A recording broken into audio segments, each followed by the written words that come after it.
Head lines आप जान चुके हैं। बात सबसे पहले 26वीं तरमीम की, जो आईने पाकिस्तान का अब हिस्सा बन गई है। 26वीं आईनी तरमीम के मुताबिक सुप्रीम कोर्ट में आईनी बेंच बनेगा। तमाम सूबों से बराबर जजेस तैनात किए जाएंगे।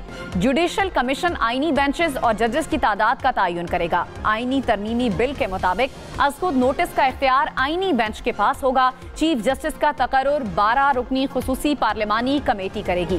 3 सीनियर तरीन जजेस में से चीफ जस्टिस का तकर्रुर 2/3 अक्सरियत से होगा। किसी जज के इनकार की सूरत में अगले सीनियर तरीन जज का नाम आएगा। पार्लिमानी कमेटी में तमाम पार्लिमानी जमातों की मुतनासिब नुमाइंदगी होगी। 26वीं आईनी तरमीम के तहत सुप्रीम कोर्ट और हाई कोर्ट्स में आईनी बेंच बनेंगे। जुडिशल कमीशन आईनी बेंचेस और जजेस की तादाद का तयन करेगा। आईनी बेंच का सीनियर तरीन जज सरबराह होगा। आईनी बेंचेस में जहां तक मुमकिन हो तमाम सूबों की बराबर नुमाइंदगी होगी। चीफ जस्टिस का अज़खुद नोटिस का इख्तियार खत्म हो गया। अब अज़खुद नोटिस का इख्तियार आईनी बेंच के पास होगा। आर्टिकल 185 के तहत आइन की तशरीह के मुकदमात आईनी बेंच सुनेगा। आर्टिकल 186 के तहत एडवाइजरी इख्तियारात भी आईनी बेंचेस के पास होंगे। इस्लामाबाद हाई कोर्ट के आईनी बेंच के लिए कौमी असम्बली और बाकी चारों हाई कोर्ट्स के लिए सूबाई असम्बलियाँ 51% वोटों के साथ तरीक़ाकार बनाएंगी।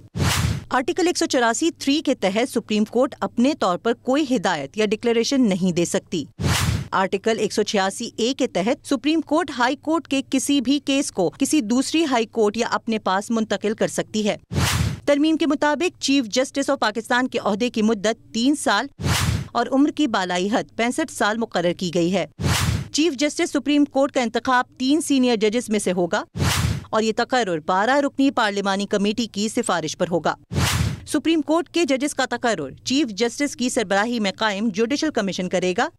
कमीशन में आईनी बेंच का सीनियर तरीन जज भी शामिल होगा। सुप्रीम कोर्ट के 3 सीनियर तरीन जज कमीशन में शामिल होंगे। वफाकी वजीर कानून, अटॉर्नी जनरल भी कमीशन के रुकन होंगे। पाकिस्तान बार कौंसिल का नामजद वकील 2 साल के लिए कमीशन का रुकन होगा। 2 अरकान असम्बली और 2 सेनेटर्स भी कमीशन का हिस्सा होंगे।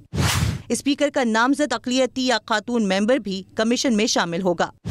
स्पीकर का नामजद करदा मेंबर रुकने पार्लियामेंट नहीं होगा। चीफ इलेक्शन कमिश्नर या रुकन रिटायरमेंट के बाद नए तकर्रुर तक काम जारी रखेगा। आर्टिकल 38 में शिक F का इजाफा किया गया है, जिसके मुताबिक 1 जनवरी 2028 तक सूद का खात्मा किया जाएगा।